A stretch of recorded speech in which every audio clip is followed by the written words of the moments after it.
In this video, I'm going to show you how to upgrade your SSD or at least your hard drive to an SSD on pretty much any Windows PC. In this one, I'm slowly running out of space there. You can see I have half a terabyte. So the only thing I want to do is upgrade to this terabyte drive. I want to clone my hard drive, extend the partition, and move to this one. Let's get going. So the easiest way to do this is if you have another computer available, just take the hard drive out. In this one, I've only got one drive, so that's the one we're upgrading, and do everything on a separate computer. If you try and clone your drive while logged into Windows and move it to another drive, you're going to have a lot of problems with the boot process, and it's going to be a total nightmare. If that's your only choice, I'll put some instructions in the video description below so you can potentially fix that, but this method is a lot easier. So the first thing I'm going to do is take the drive out of this computer. Okay, so I pulled the hard drive out. So what I'm going to do is connect this to my other computer or laptop, family computer, anything you have. You can use an external USB drive like this one here. Gives you a USB, you can clone everything off there, or even something like this. I'll link a few things in the description below so you can check them out. Either of them will pretty much work. It's what you have available. Failing that, if you have a computer, you can just put it in internally, no problem at all. But if you have a laptop, then maybe it's easier to do something like this. Okay, so we're on the computer now. I recommend two pieces of software. They're both completely free to download, no memberships, no payments. One of them, if you have the ability to put your new drive and your old drive in a separate computer simultaneously, then I recommend Balana Etcher. This program's really good because you can clone the old drive to the new drive without making an intermediary image or anything like that. So you click clone drive, you choose the source drive, which is our 500 gigabyte drive here. You select the target drive, which will be your new drive, and then you can click flash and that will clone the drive. And the only thing we have to do after that is to extend the partition. If you don't have that luxury for whatever reason, you can use self-image. Now self-image you have to run as administrator, so right click, run as admin user. That will load in all the drives in your system.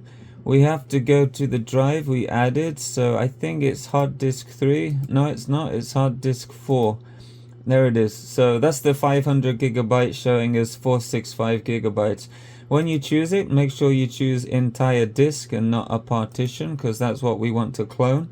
We have some compression options here. We can compress the image if you're short on hard drive space, and we can actually clone to another drive like we can do with Balana, or we can actually clone the drive to a file.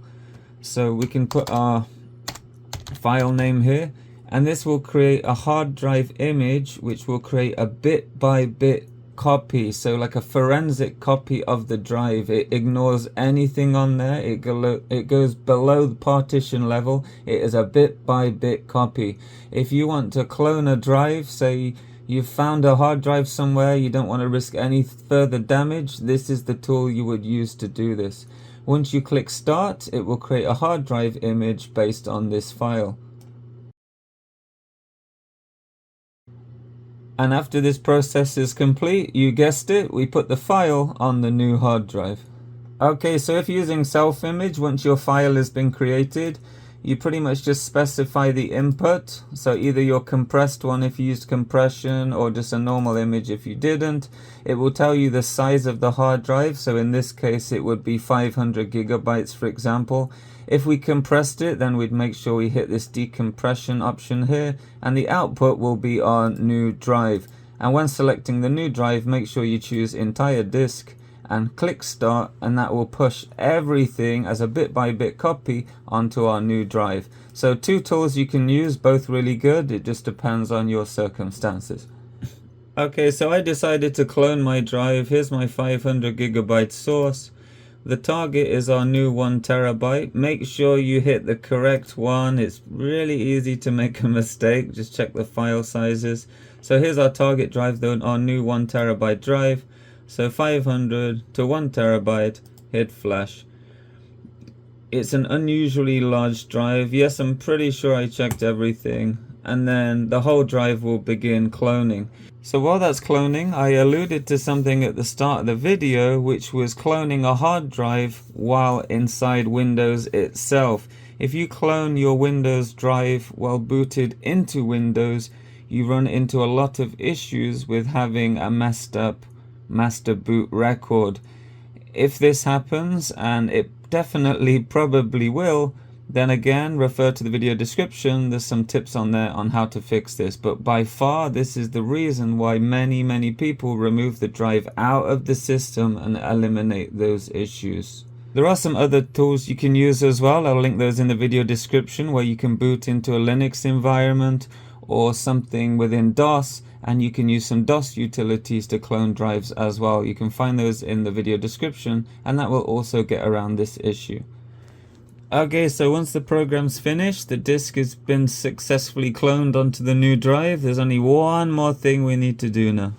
Okay, so the next thing we're going to do is run the disk management tool right here. If you're not sure how to access it, you can hold the Windows key and press R to get the run command. Type in disk mgmt.msc, hit enter, and you'll have the same application open up.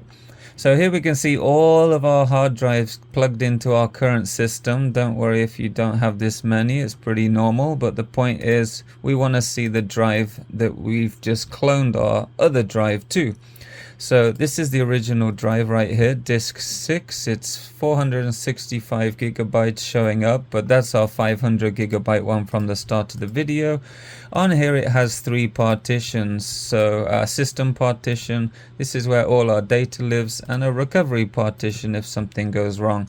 If you're not sure what a partition is, think of it like a filing cabinet. The filing cabinet is divided into a number of spaces, and inside each drawer, each space, is some files. Some filing drawers are bigger than others, as you can see here, but the point is we want to fix this now, because our new drive here, you can see we have the same format here, 100 megabyte partition. This is our data, and this is our recovery partition, but now we have almost half a terabyte of unallocated space, because our original drive didn't have this. So what we want to do is combine our data partition, where all our data is, into this unallocated space here. So normally what you would do is right click this and click extend volume.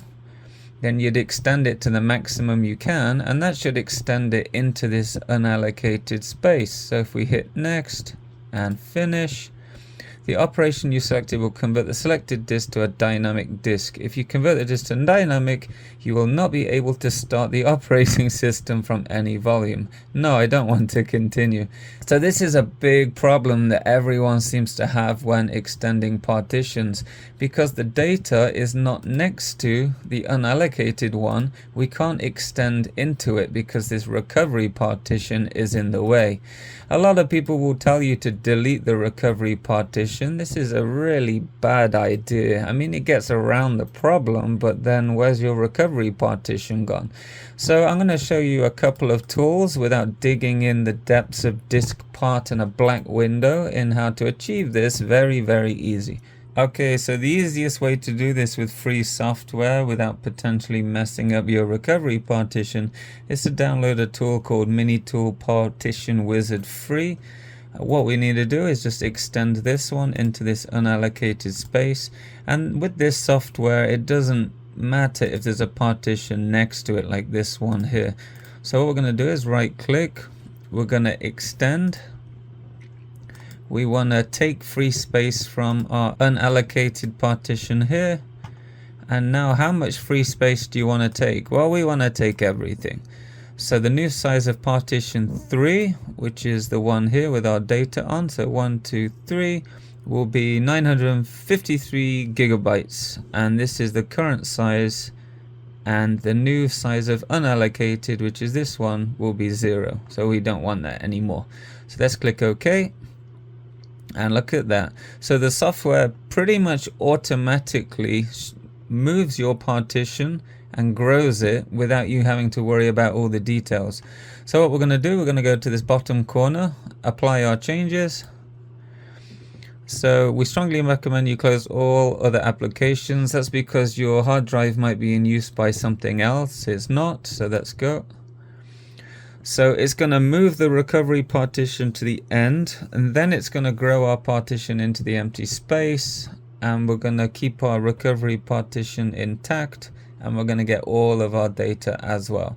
So it's applied all the changes successfully, and that is it. That is how to upgrade your drive either to an SSD or actually grow the partition into the new space, the unallocated space. So yeah, it's as simple as that. If you ever watch any tutorials that tell you to delete the recovery partition, don't watch them. It's not worth it. It's absolutely stupid. Make sure you like the video and to subscribe for more tips coming soon, and take care. I hope this helped you.